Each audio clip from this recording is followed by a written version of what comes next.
제가 이제 서울대 합격생들 500명을 대상으로 제가 앙케이트 조사를 한번 해봤어요. 앙케이트 조사를 하면서 먼저 가설을 세웠죠. 서울대학교를 입학했던 아이들에게 있어서 이 아이들에게서 반드시 어떤 특별한 특징이 있을 텐데 그게 무엇일까라고 고민을 해보니까, 앙케이트를 해보니까 대다수 공통적으로 나왔던 것 중에 첫 번째가, 이 친구들은 예를 들어 수학 문제를 하나 풀면은 수학 정석을 300시간 동안 풀었던 임계치가 있었던 학생들이었어요. 임계치라는 건 뭐냐면, 물이 100도가 되기 전에 끓지 않죠. 하지만 100도가 되면 끓습니다. 마찬가지로 성적이라는 것은 계단식으로 올라가게 되어 있다는 거죠.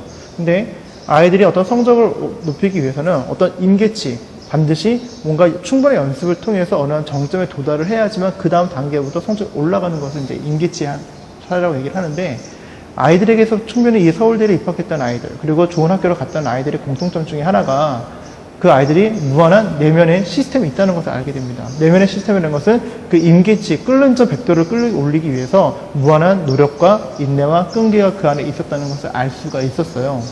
그래서 그 아이들을 앙케이트 조사를 해보니까 초등학교 때, 중학교 때 공부에 대한 이유를 분명히 알고 공부했다는 아이들이 전체 학생들 중에 83%였습니다. 또 그것을 보게 되면서, 그럼 어떻게 하면 이것을 알 수가 있었을까?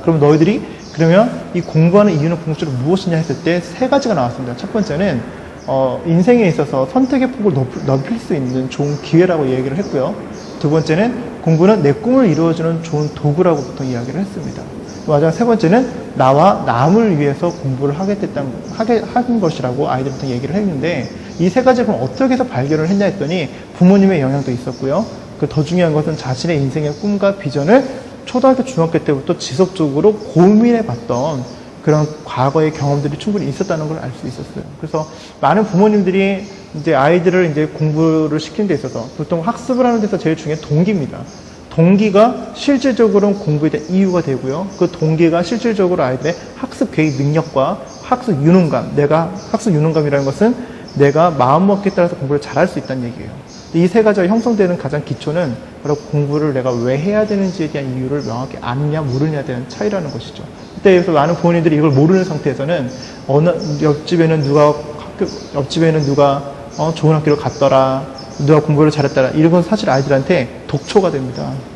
정말 좋은 건 뭘까?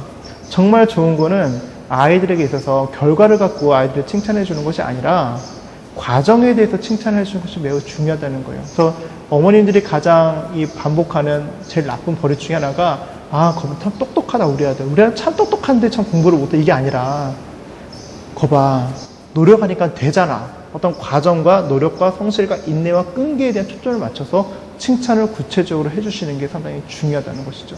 그랬을 때 아이가 자신의 삶을 돌아보고 자신이 공부를 해야 될 이유를 다시 한번 돌이켜볼 수 있는 하나의 그런 계기의 초석을 만들 수가 있습니다. 그래서 대다수 이 서울대를 잘 갔던 아이들의 공통점 중에 하나가 초등학교, 중학교 때 부모님과 대화 지수가 되게 높았던 애들이었어요. 초등학교, 중학교 때 아버지와 대화를 가장 많이 했던 학생들이 행복 지수가 높았습니다.